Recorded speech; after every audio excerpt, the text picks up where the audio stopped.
निकाह करो जो तुम्हें पसंद, निकाह करो जो तुम्हें भा जाए। जबर नहीं किया कि जहां तुम्हें बांध दिया जाए वहां तुम्हारा इख्तियार खत्म हो जाएगा।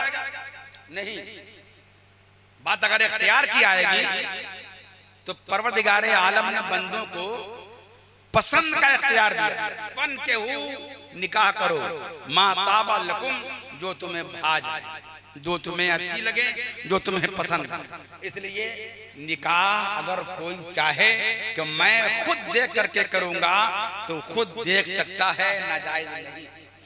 लेकिन हमारे समाज में तो निकाह से पहले देखने को एक ऐसा रस्म बना दिया है और इस तरह बना दिया है कि उसके जवाब का कोई पहलू बाकी नहीं रह जाता। एक बार देखा, दो बार देखा, यहाँ देखा, फिर वहां देखा, पसंद नहीं है, फिर वहां देखा, पसंद नहीं, फिर वहां देखा, पसंद नहीं। यानी आलम ये होता है कि एक निकाह करना है, एक बेटे का निकाह करना, मगर 14 जगह जब तक कि देखेंगे नहीं, कहीं हम पसंद की मोहर लगाएंगे। जरा सोचिए, अगर मंजर बदल जाए तो कैसा? जरा सोचो, अगर मंजर बदल जाए तो कैसा? मेरा सर और तेरा पत्थर बदल जाए तो कैसा? दूसरे की बच्ची के लिए आपने 14 घर देख डाले, अगर कोई वैसा ही देखने वाला आपके यहाँ भी आए और देख करके चला जाए, बच्ची के दिल पे क्या गुजरेगी आप महसूस कीजिए, वालिदैन के दिल पे क्या गुजरेगी आप महसूस कीजिए। ये देखने का मतलब नहीं है कि आप उसे जायका चखने का जरिया बनाए। आज यहाँ चख लिया है, कल वहां जाके चखेंगे, परसों वहां जाके चखेंगे, ये जायका चखने का काम नहीं है। और फिर ये कि देखने के लिए जाएंगे, माँ भी जाए, बहन भी जाए, बहू भी जाए, खाला जाए, ममानी जाए, मामू जाए, बाप जाए, भाई जाए, सारा जहां जाए। कौन सी शरीयत कहती है कि इतने लोगों को देखने का हुक्म है? शरीयत जिसको निकाह करना है वो देख ले, औरत अगर जा रही है तो वो देख ले। ये नामहरम जो जा रहे हैं देखने के लिए, इनके देखने का जवाब क्या? मगर आप ये काम करते हैं। शरीयत ने कहा, कुरान ने कहा कि जो तुम्हें पसंद आए निकाह का। एक पसंद हमारे पास है, मगर हमारी पसंद क्या हो? हमारी अपनी पसंद क्या हो? हम तो कहीं दूर से रेत को भी चमकता हुआ देखते हैं तो पानी समझ लेते हैं। हम कहीं खूबसूरत चेहरा देखते हैं तो उनके किरदार का अंदाजा लगा लेते हैं। हम कहीं ऊंची बिल्डिंग देखते हैं तो आला खानदान का पता लगा लेते हैं। ऊंची बिल्डिंग से आला खानदान हो जाए जरूरी तो नहीं, हर चमकती हुई चीज सोना हो जाए जरूरी तो नहीं, हर अच्छे चेहरे वाला अंदर से शरीफ हो जरूरी तो नहीं, हर शरीफ लिबादा में मलबूस इंसान अंदर से भी शरीफ हो जरूरी तो नहीं। लिबासे पारसाई से शराफत आ नहीं सकती, शराफत नफ्स में होगी तो इंसान पारसा होगा। लिबासे पारसाई क्या है? वह लिबासु तकवा नहीं, हाँ ना हुआ खैर, जो तकवे का लिबास है तकरीमा है, वह लिबासु तकवा ज़ालिका खैर सही है। और कमा काल, जो तकवे का लिबास है वो लिबास बेहतर है। आदमी मुत्तकी हो, परहेजगार हो, अल्लाह वाला हो, खशियत वाला हो, वो लिबास ऐसा लिबास है जो अंदर से भी आदमी को इंसान बनाता है और बाहर से भी आदमी आदमी नजर आता है। मगर हमारी पसंद ये है, अच्छा चेहरा देखा, अच्छा आदमी है, ऊंची बिल्डिंग देखा, मालदार आदमी है और आला खानदान वाला, माफ कीजिएगा, बिल्डिंग से आला खानदान का मेयार आप तय कर लें, गलत। तो ये हमारी पसंद है। हम झूठ को सच देख लेते, सच को झूठ देख लेते, मगर फिर भी कुरान ने कहा है कि तुम्हें जो भा जाए उससे निकाह करो। और हमारी पसंद तो ये है, तो क्यों ना ऐसा करें कि जब शरीयत ने इख्तियार ही दिया है अपनी पसंद से करो, तो हम अपनी पसंद को हम अपनी पसंद को सरकार की बारगाह में ले चलते, अपनी पसंद को सरकार की बारगाह में ले चलते। क्यों? इसलिए कि उनकी पसंद वो है जो हर्फ आखिर, उनकी पसंद वो है कि फिर उनकी पसंद के बाद और पसंद करने की गुंजाइश बाकी रहती ही नहीं। सरकार की पसंद, मालिक की पसंद क्या है? एक बात समाप्त कीजिए।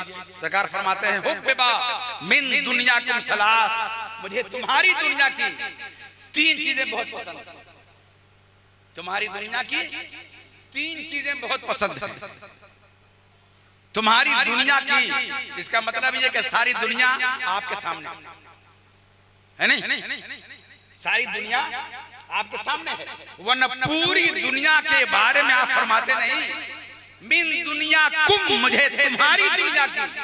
जब तक के चीजें सामने नहीं हो आदमी इंतखाब कैसे करे?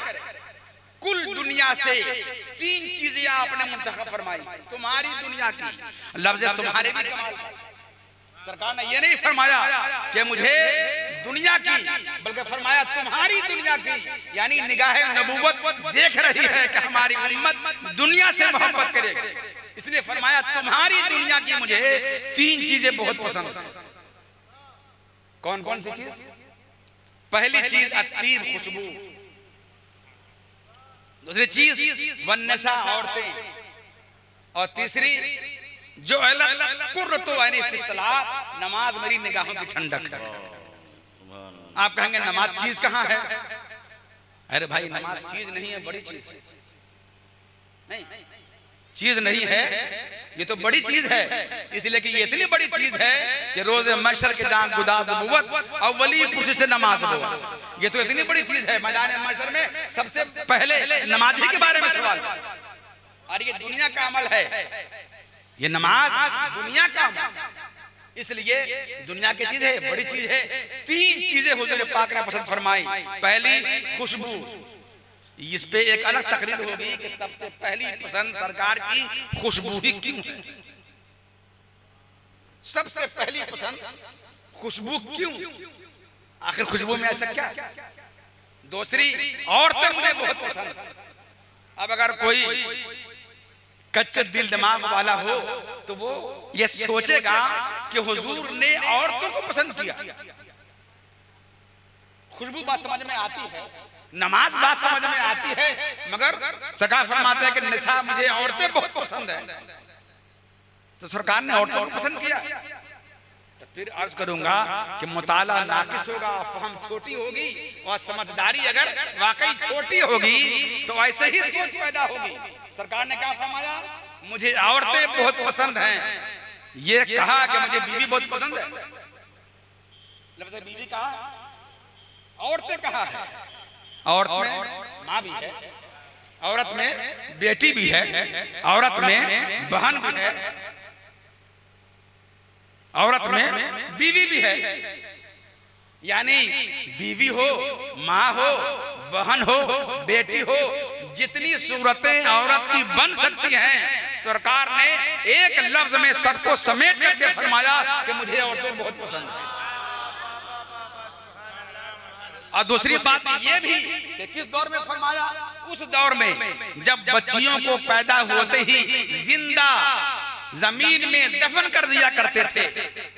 दामाद बना लोग बात से नंगवार समझते थे, औरत के वजूद को दुनिया के लिए बात से नंग समझते थे, कोई उनका वकार नहीं था दुनिया में। उस दौर में सरकार ने ये फरमाकर कि मुझे औरतें बहुत पसंद हैं, अपने कलमा पढ़ने वाले उम्मती के लिए ऐसा सबक दिया कि अगर मुझसे मोहब्बत करते हो तो जो मेरी पसंद है उससे भी मोहब्बत करो। अब बच्ची दफन नहीं की जाएगी, क्यों? इसलिए कि मेरे नबी ने इसे पसंद कर दिया।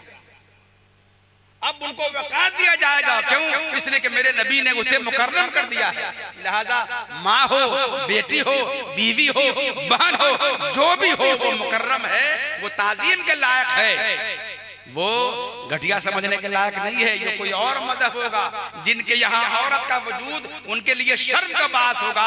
हमारे यहाँ तो पहली तालीम जो बच्चियों के हवाले से है, ये फरमाया गया कि जब बच्ची पैदा होती है तो वो रहमत इलाही को साथ लेकर के एक बच्ची पैदा हो एक रहमत है, दो पैदा हो दो रहमत है, तीन पैदा हो तीन रहमत है। जिस दौर में बच्चियों को जिंदा दफन करते थे उस दौर में बच्चों के लिए खुदा पाक ने रहमत है ये लाने आम समझा। एक बात और याद आ रही है, वो भी आजकल टाइम है, वो भी कर दूं। आज ये यहूदी ईसाई औरतों को आज़ादी मिलनी चाहिए, उनको उनका हक मिलना चाहिए। मोदी जी आए वो तलाक पर पाबंदी लगा दी, उनको हक मिलना चाहिए। फिर कहेंगे कि अकल होती तो खुदा से न लड़ाई नहीं। अगर वाकई पढ़े होते तो औरतों को जितने हुकूक मजहब इस्लाम ने दिए किसी ने नहीं दिया, किसी ने नहीं दिया। जिस दौर में बच्चियों को जिंदा दफन करने की रिवायत थी उस दौर में सरकार ने ये तालीम दी कि बच्चियां रहमत, और ये फरमा दिया कि तरके में भी उसका हिस्सा है, तरके में भी उसका हिस्सा है। यानी बेटी है तो बेटी होने के एतबार से उसका हिस्सा है असबा होकर। अगर भाई बहन दोनों हैं, बाप का इंतकाल हो गया तब ये दोनों असबा होंगे तो बाप के माल से बेटी को भी हिस्सा मिलेगा। मां मर गई है तब भी मां के माल से बेटी को हिस्सा मिलेगा। शौहर मर गया है जब भी शौहर के माल से इसको हिस्सा मिलेगा। तो आप देख रहे हैं बात सूरतों में भाई मर गया है तो भाई के माल से उसको हिस्सा मिलेगा, बात सूरत में कहलाएंगे। तो आप देख रहे हैं कि एक ही जात है, औरत बेटी की हैसियत से भी माल पा रही है। मां मर गई है जब भी वो माल पा रही है, शौहर मर गया है जब भी वो माल पा रहा है, बेटा मर गया है जब भी वो माल पा रही है। तो जिस दौर में बच्चियों का वजूद ही बास नंगवार था, मजहब इस्लाम ने उनको इतने हुकूक दे दिए। अभी शादी होनी है, जैसे ही शादी होगी, जैसे ही कहा कि मैंने कबूल किया, बीवी हो गई। बीवी होने के साथ ही शौहर के माल में उसका हक हो गया। आप अंदाजा लगा लीजिए, बीवी हुई नहीं कि उसका हक हो गया, उसके माल में उसका हिस्सा हो। तो जिस मजहब इस्लाम ने औरतों के हवाले से ऐसी तालीमात दी हो, इस मजहब पर अगर कोई उंगली उठाता है तो इसका मतलब यह है कि हमने मजहब इस्लाम को सही तरीके से पेश नहीं किया। ये ज़बानी एतबार से पेश करने का था और किरदार के एतबार से भी मजहब इस्लाम की हक़ानियत को पेश करने का था, जो नहीं किया हमने। अगर हमने वैसा कर लिया होता तो दुनिया कलमा पढ़ के हल्का बगोश इस्लाम हो गई। तो सरकार की पसंद क्या है? खुशबू, औरतें, नमाज। औरतों को सरकार ने पसंद किया ना। चलिए, कुरान पाक कह रहा है फनकेहू माता जो तुम्हें भाए उससे निकाह कर। और सरकार ने फरमाया कि मुझे औरतें पसंद हैं, अब दोनों मिल औरतों में से, लड़कियों में से तुम्हें जिनसे रिश्ता करना हो जो अच्छी लगे। अच्छा, अच्छी लगे म्यार भी देख लीजिए। हमारे हिंदुस्तान में गोरा होना म्यार है ना, खूबसूरती का। हमारे यहाँ गोरा होना म्यार है। नाक पतली होनी चाहिए, खड़ी होनी चाहिए, होंठ पतले होने चाहिए, भवें घड़ी क्या वो घनी होनी चाहिए, पेशानी कुशादा होनी चाहिए, बाल लंबे होने चाहिए और बाल काला होना चाहिए। मगर चले जाइए अफ्रीका में, वहां के हुस्न का मेयार क्या है? काला होना, गोरा होना नहीं। वहां तो बाज़ाब्ता सुनने में आया कि बच्चियों को तेल लगा करके धूप पे रखते हैं ताकि रंग और काला हो जाए। तो हुस्न का अपना कोई मेयार नहीं है, याद रखिएगा। हुस्न का अपना कोई मेयार नहीं है। यहाँ ऊंची नाक वाला होना हुस्न की अलामत है। फिर चीनी के बारे में क्या कहेंगे? जो भूटानी हैं उनके बारे में क्या कहेंगे? तो चिपटी नाक वाले। और कमाल यह है कि मुकाबले हुस्न में सब हिस्सा लेते होंगे। तो चिपटी नाक वाली भी खूबसूरती कहलाएगी, काली भी कहलाएगी खूबसूरत, गोरी भी कहलाएगी खूबसूरत। कोई मेयार नहीं है खूबसूरत का। पिया जिसको चाहे सुहागन गई, जिससे दिल लग जाए वही है, जिससे दिल लग जाए बस वही महबूबा है और वही पसंद करने के काबिल है। वो तो उर्दू में कहा गया है कि दिल लगी दीवार से तो परी क्या चीज। इसलिए आप देखते हैं खुदा पाक की रहमत है वाकई। कभी निकल करके बाहर देखिए, सफर करते होंगे, इंतहाई काली कलौटी है, देखने में करीबुल मंजर है, मगर शौहर है उसके, दांत किसी के बाहर निकले हुए, मगर शौहर है उसके, बच्चे हैं उसके भी। इसका मतलब ये है जिसने उससे निकाह किया है उसकी कोई न कोई अदा तो पसंद आ गई है। दांत निकला हुआ हो, रंग काला हो, बाल लंबे हो नहीं हो, नाक गिरती हो, क्या फर्क पड़ता है, ये आपकी पसंद है, वो सबकी पसंद नहीं है। तो हमारी जो अपनी पसंद है मेयार बदलता रहता है, तो पसंद भी बदलती रहती है, मगर हम चले हमारी पसंद का कोई मेयार नहीं है, मगर जो मेरे नबी की पसंद है उस मेयार का कहना ही क्या। मेरे सरकार ने एक मेयार दिया है, एक मेयार दिया, बस उसी मेयार को आप समझ ले, मेरी गुफ्तगू मुकम्मल हो जाए। सरकार ने फरमाया अद दुनिया कुल्लुहा मता, दुनिया कुल की कुल पूंजी, सरमाया, पूरी दुनिया हमारे लिए नेमत। दुनिया से भागने का नहीं है, मजहब इस्लाम में रहबानियत नहीं है कि दुनिया से भागो। दुनिया छोड़ देना, जंगल में चले जाना, वही अल्लाह अल्लाह करना, ये मुसलमानी नहीं है, ये इस्लाम नहीं है। ये खातून की बात याद आई, वो खातून आई हुजूर पाक की बारगाह में, कहा या रसूल अल्लाह मेरा शौहर तो तारिकुद दुनिया हो, दुनिया छोड़ दिया उसने, क्या करता है, बोले जंगल में चला गया है, वही अल्लाह अल्लाह करता है। नहीं, शिकायत ये थी कि उसने मेरा हक देना छोड़ दिया, कुछ मेरा भी हक है शौहर पे, उसने मेरा हक देना बंद कर दिया और वो सिर्फ आबिद हो गया है, सिर्फ इबादत कर रहा है। सरकार ने उसको बुलवा भेजा और बुलवा करके फरमाया वले ज़ौजी का अलैका हक़, बोले नफ्स का अलैका हक़, तुम्हारे ऊपर तुम्हारी जान का भी हक है, वले ज़ौजी का अलैका हक़, तुम्हारी बीवी का भी तुम पर हक, जो बीवी का भी हक अदा करे, अपनी जान का भी हक अदा करे और जितने हुकूक उससे मुताल्लिक हैं उसको भी अदा करे और परवरदिगारे आलम के हुकूक को भी अदा करे, वही हकीकी मानों में अल्लाह का सही बंदा। सिर्फ नमाज पढ़ना कमाल नहीं है, नमाज पढ़ लिया बच्चे भूखे, नमाज पढ़ लिया बीवी का हक मार, नमाज पढ़ लिया और मां नाराज है, तो ऐसी नमाज अल्लाह तबारक व तआला के आगे सुरखरू आपको नहीं करेगी। क्यों? इसलिए कि ये इतनों का हक मार करके, हक वालों को हक दे करके आप अल्लाह के आगे खड़े हों तो आप मुकर्रम कहे जाएंगे, आपका दर्जा बुलंद होगा और खुदा पाक भी आपसे मोहब्बत फरमाए। तो सरकार की पसंद क्या है? फरमाया अद दुनिया कुल्लुहा मता, दुनिया कुल की कुल पूंजी, सरमाया, नेमत, मगर सबसे अच्छी नेमत कौन? नेमत तो सब है, पूरी दुनिया ही नेमत, मगर सबसे अच्छी नेमत तो फरमाया अल मरअतु सालिहा,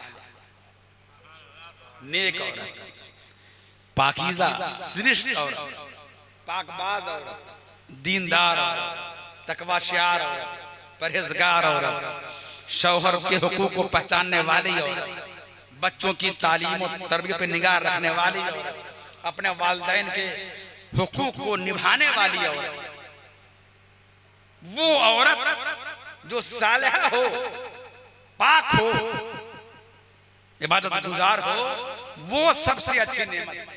तो कुरान ने हमें इख्तियार दिया, फन के माताब जो पसंद आए उससे निकाह कर। पसंद हमें कौन से आनी चाहिए? वो जिन पर सरकार ने अपने पसंद की मोहर लगाई।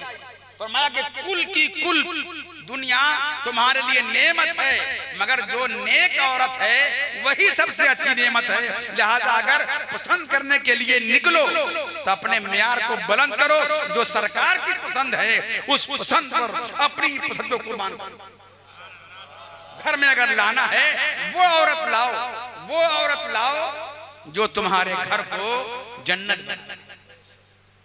गोरी चमड़ी लाने से घर का माहौल सुधर जाए कोई जरूरी नहीं। कोई जरूरी नहीं है। लेकिन अगर पाक सिरिश्त आएगी, पाक तीनत आएगी, पाक तबीयत आएगी, अच्छी सीरत वाली अगर आपके घर में आ जाएगी, तो अगर नमक रोटी भी मिल जाएगी तो उसे कनात करना आता है। घर में कुछ भी नहीं है फिर भी मुसल्ला बिछा करके शुक्र के नजराने पेश करने का सलीका उसको आता है। बच्चे अगर पैदा हो जाए तो वो बच्चे का मकतब तो माँ की गोद है। अगर अच्छी गोद बच्चे को मिल जाए तो फिर जब पहली दरसगाह अच्छी होगी तो बाद वाली सारी दरसगाह ही अच्छी मिल जाएगी। इसलिए जब तहरीके बेदारी का प्रोग्राम चल रहा था, मैंने उस वक्त एक जुमला कहा था और वो जुमला बहुत पसंद भी किया गया। आपके यहाँ भी दोहराता हूँ कि जब निकाह करने के लिए बहू तलाश करना हो या निकाह करने के लिए बीवी तलाश करने के लिए निकले तो खुदा के वास्ते बीवी तलाश करने के बजाय बच्चे की माँ तलाश करें। बच्चे की माँ तलाश करें। क्यों? इसलिए कि बच्चे की माँ तलाश करेंगे, आपको अच्छी बीवी मिल जाएगी, घर में अच्छी बहू आ जाएगी और बच्चे को अच्छी माँ मिल जाएगी। अगर अच्छी बीवी पसंद किया आपने, मुमकिन है अच्छी बीवी सूरत के एतबार से तो आपको मिल जाए, मगर वो अच्छी बहू भी साबित हो कोई जरूरी नहीं। बच्चे के लिए अच्छी माँ भी साबित हो कोई जरूरी नहीं है। लेकिन अगर आप माँ ही अच्छी खोज के लाएंगे तो सब कुछ खुदा से मांग लिया, इसको मांग। अच्छी माँ अगर आप ले आते हैं तो अच्छी माँ भी मिल गई, अच्छी बीवी मिल गई, अच्छी बहू मिल गई और ऐसे ही बहू, ऐसे ही औरत घर को जन्नत बना देती। तो खुदा के वास्ते अपनी पसंद का मेयार बदली, अंदाज बदली। हमने तो ये अंदाज अपना लिया है बस खूबसूरत होनी चाहिए। और मौलाना मरकजी कौन है? अच्छी तकरीर की माशाअल्लाह सुनना था। उसमें इन्होंने एक बात ये भी कही ना कि 4 चीजों की बुनियाद पे लोग रिश्ते करते हैं, नहीं? उसमें पहला तो जमाली देखते, खूबसूरती देखते, दौलत देखते, मगर उन्होंने कहा नहीं कि जो सबसे अच्छी चीज देखने के क्या है वो तदय्युन, दीनदारी। अब वो कैसे देखा जाए? कैसे देखेंगे? अचानक आप चले जाएंगे और लड़की को देख लेंगे तो कैसे मालूम होगा दीनदार है कि नहीं? तो उनको देखने के लिए आप घर देखें, इस घर के लोग नमाजी हैं, घर का माहौल पाकीज़ा है कि नहीं, जो इनके घर में आमदनी हो रही है वो जो जरिए आमदनी है वो हलाल है कि नहीं? हलाल जरिए आमदनी से पलने वाला बच्चा और पलने वाली बच्ची कभी खराब नहीं। खराबी तो हराम लुकमे से आती है। एक लुकमा भी अगर हराम का चला गया तो मामला बिगड़ेगा। और हम तो एक लुकमा ही नहीं पूरा का पूरा डकार जाते हैं। कैसी आमदनी है ये भी नहीं देखते। हम एक अदना से एक मिसाल देते हैं, झलक देते हैं। 8 घंटे की ड्यूटी होती है ना? 8 घंटे की ड्यूटी पर बात तय होती है, 5 घंटे पे तय होती है। मान लें जो भी मान 5 घंटा मान लेते हैं। अगर 5 घंटे में 1 घंटा भी हमने टाइम पास करने के लिए कभी इधर मोबाइल चलाने में, कभी खैनी खाने में, कभी यहाँ वहाँ हमने जाया कर दिया, ये बड़ी ऊंची सोच हो जाती है। 5 घंटे में से 4 घंटा ड्यूटी की, 1 घंटा हमने किसी तरह भी गंवा दिया और टाइम पास कर लिया, तो शरीयत की निगाह में ये टाइम पास किया हुआ घंटा जो 1 घंटा है उसकी आमदनी आपके लिए हलाल है कि नहीं है ये सोचना।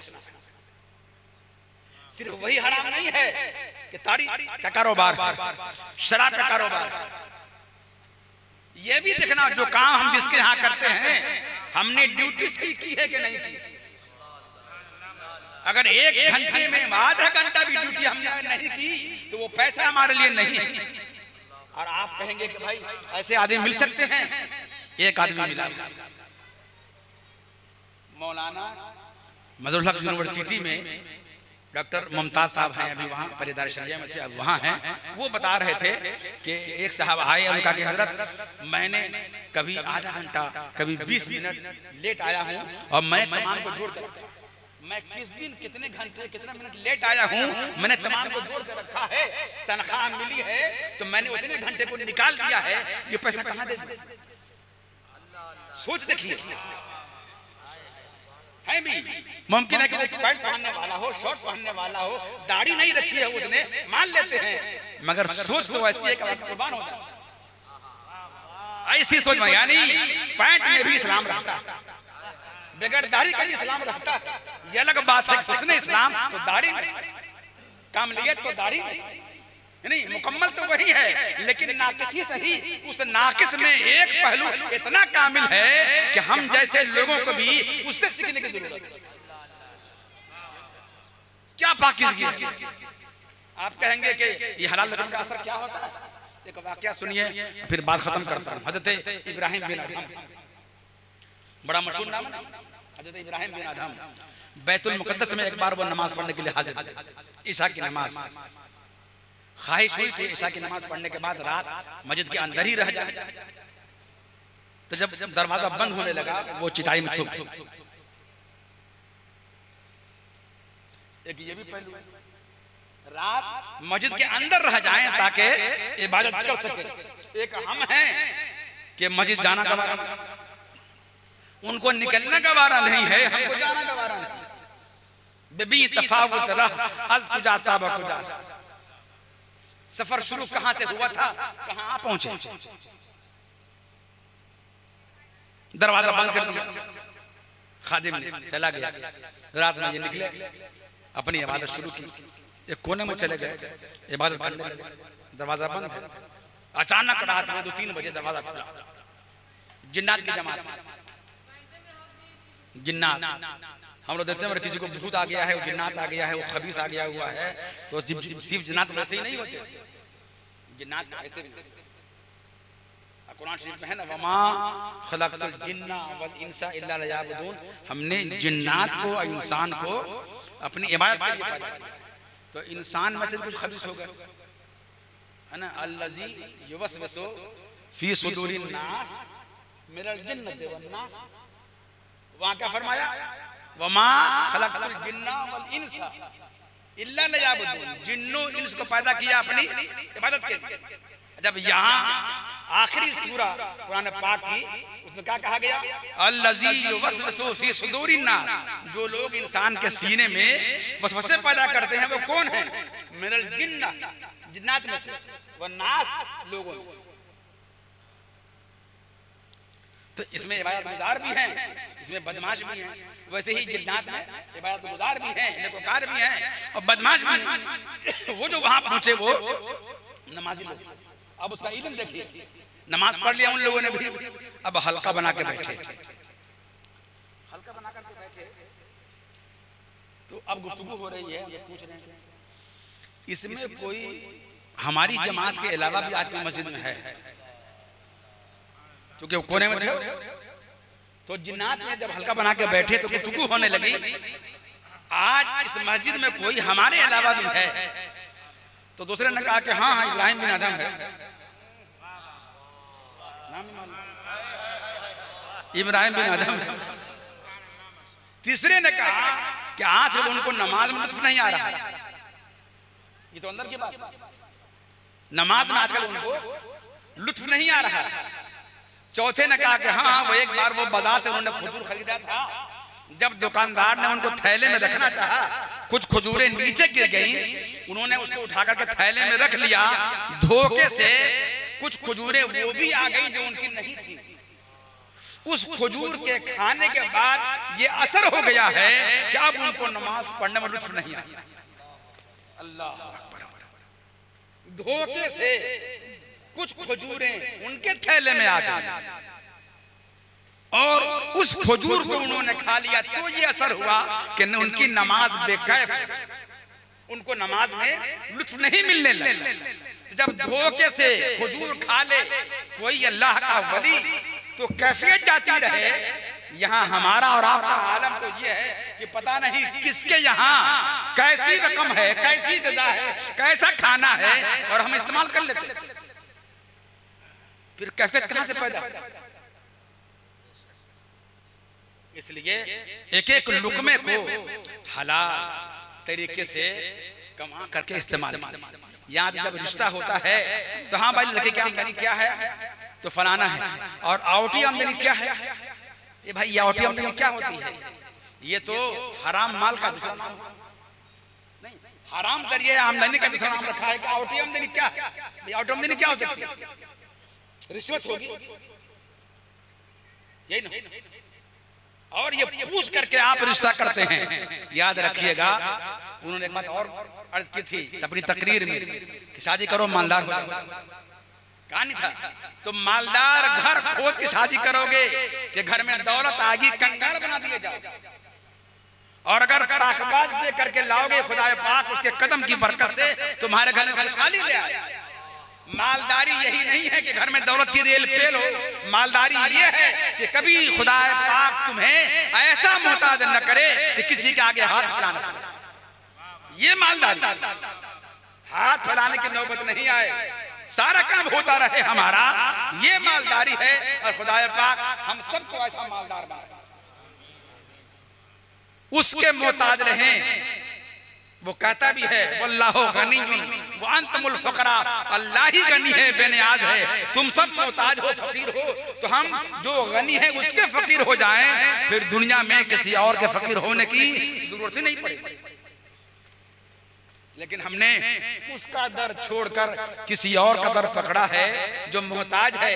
तो जो मोहताज का दर पकड़ेगा उसके हिस्से में मोहताज ही आएगा, और जो गनी का दर पकड़ेगा वो भी गनी हो जाएगा। लिहाजा गनी बनना है तो गनी के दर को पकड़ी, गनी बनना है तो गनी से अपना ताल्लुक कायम कीजिए। मोहताज से ताल्लुक कायम करेंगे। मोहताज कौन? जिसको आपने गनी समझा है वो भी रब के आगे ऐसे हाथ फैलाता है मौला दे दे। जब ये वहां से मांग लेता है, आप भी क्यों नहीं वहीं से मांगिए, वहीं से मांगिए। हाँ, अल्लाह के रसूल के वसीले से। क्यों? इसलिए कि देता तो माल तो रब ही का है, मगर देते तो हुजूर है। माल किसका? अल्लाह तबारक व तआला का। लेकिन देते कौन है? हमारे नबी हमें देते। खालिक कुल ने आपको मालिक कुल बना दिया। सारी खुदाई उनकी है, कब्जे में उनके क्या नहीं। तो जो कुछ लेना है वो रब से तो लीजिए, मगर वाया मदीना जाइए। इसलिए फरमाया आला हज़रत ने, बखुदा खुदा का यही है दर, नहीं और कोई मफर मकर, जो वहां से हो यही आके हो, जो यहाँ नहीं तो वहां नहीं। यही से वहां जाना पड़ेगा आपको। तो अपने रब से अपना ताल्लुक कायम कीजिए, रिश्ता कीजिए, तो बच्चे की मां तलाश कीजिए। और अच्छा घराना, वो दीनदार घराना है वो देखिए, मालदार घराना तलाश मत कीजिए। हाँ, अगर अच्छे घराने के साथ वो मालदार भी हो जाए तो प्लस पॉइंट है, इनकार करने की क्या जरूरत है? नहीं, इनकार की क्या जरूरत है? मगर पसंद करें मालदार और बदले में मिल जाए दीनदार, ये उल्टी गंगा। पसंद कीजिए दीनदार और वो मालदार भी हो जाए, ये दूसरी बात है। नहीं, ताबे होकर के, तो ताबे होकर के बहुत सारी चीजें जायज हो जाती है। जैसे हम सीधे किसी इंसान पे दुरूद भेजें तो जायज नहीं। उलमा कराम है नहीं, डायरेक्ट सलाम तो हम भेज सकते हैं, इन पे सलाम, उन पे सलाम, उन पे सलाम, लेकिन दुरूद भेजते हैं क्या? दुरूद सवाए हुजूर पे, अंबिया किराम की किसी पे नहीं है, मगर तबअन है, ताबे होकर के है। जो सिग़ाए दुरूद है वहां पर देखिएगा ताबे होकर के, डायरेक्ट नहीं। तो वैसे ही ताबे होकर के बहुत सारी चीजें हलाल हो जाती हैं, जायज हो जाती हैं। तो आप अपने आप को पहले उस मतबू की बारगाह में पेश कीजिए और फिर ताबे होकर के सारी चीजें आपकी बारगाह में आ जाएंगी। अल्लाह तबारक व तआला हमको, आपको, सबको सीधी राह चलाए, सिरात मुस्तकीम पे कायम रखे। और ये सीधी राह ऐसी है, शादी करने में सीधी राह, यानी निकाह में खुराफात नहीं हो, बैंड बाजा नहीं हो, मुतालबा नहीं हो, पटाखे नहीं हो, नाच गाना नहीं हो, मोहब्बत करने में सीधी राह, हक वालों को हक देने में सीधी राह, यानी ऐसा ये लफ्ज है जो हर जगह फिट है। खुदाए पाक हमें हर मामले में सिराते मुस्तकीम पर कायम रखे। और जनाब फिरोज साहब की शादी है, खुदाए पाक इनकी शादी को बामुराद बनाए, कामयाब बनाए और सदर सयादार बनाए। अस्सलाम वालेकुम व रहमतुल्लाह।